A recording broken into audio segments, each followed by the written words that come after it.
Evening. Speaking from customer experience point of view, let me now go ahead and share a short story. It may be my story, it may be anyone's story, but just an experience. Okay, let's say you walked into a store that sells electronic items, and you walk into the store wanting to place an order for a washing machine. You go ahead and make your payment, and you're told that it will take 72 hours for the item to get delivered at your home. You go back home very happy, thinking of the washing machine, looking forward to it when it will be delivered. Alas, after 72 hours, the washing machine or the team does not show up at your door. You call up the store, you call up several people, you talk to the store manager, you talk to several others, you write to a few people, but you only get your item after 20 long days of wait. Obviously, the experience for you hasn't gone well. Obviously, for the store, when they think of the experience, they also don't feel good about it, because no one plans such an experience for any customer. I'm sure everybody thinks that they want their experience for their customers to go well. The intention here is not in question. What however happens is the execution. However happens is how the entire procedure has been handled. So having trained on customer experience, I have, and also coming from a customer experience background myself, I have identified the following things. One is, from a store perspective, a salesperson thinks that I'm only a salesperson, I'm incentivized, and I make my commission.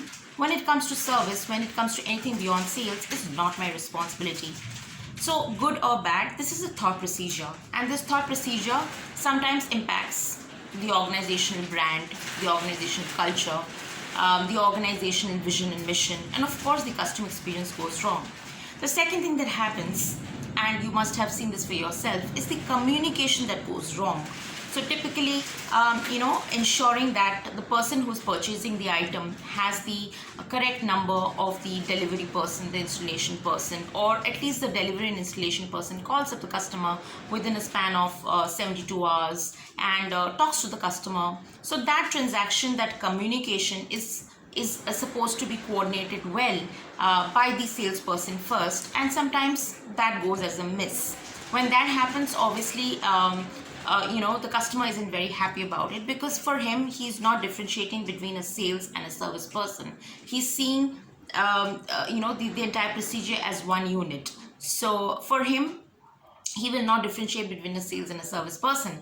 And the third thing that goes wrong is closed looping. So typically, a salesperson, what he's supposed to do is he ensures the person, the customer buys the washing machine, and he or she's given all the contacts and coordinates she needs to know. And finally, the person also close loops and probably talks to a few people and makes sure that the customer is contacted within 72 hours, and if there is a miss by the person, the customer knows whom to call.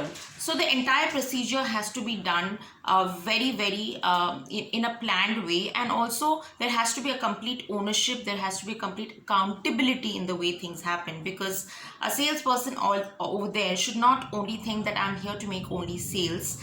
While there is no right or wrong, and there are different approaches to customer experience by different organizations, it's just that it makes it a lot more pleasant for the customer when the customer sees and walks into the store and the entire experience is very flawless, and he or she goes back thinking, I don't have anything to worry about, I have nothing to worry about, this is all taken care by the store.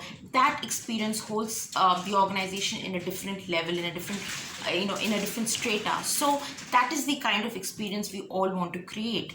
And speaking from customer experience point of view, there is something called as ownership and accountability. It is just about taking the onus, the responsibility as a salesperson, or the responsibility as an organization, stating that miss, if you're having problem with this, we'll make sure that you get your washing machine in 3 days, or if there has been some miscommunication, we'll make sure that you get your item within the next 3 days, or reach out to us, we are here to help you. So customer friendliness, customer approachability, centricity, ensuring that customers go back feeling happy is something that I feel that organizations should look at working towards, because it leaves employees happy as well. When they see a customer smiling, they are also very happy. And if a customer leaves a happy note, they are also very happy. So at the end of the day, it is the employee experience which gets which is a positive boost, and the customer experience is also a positive boost. So having said that,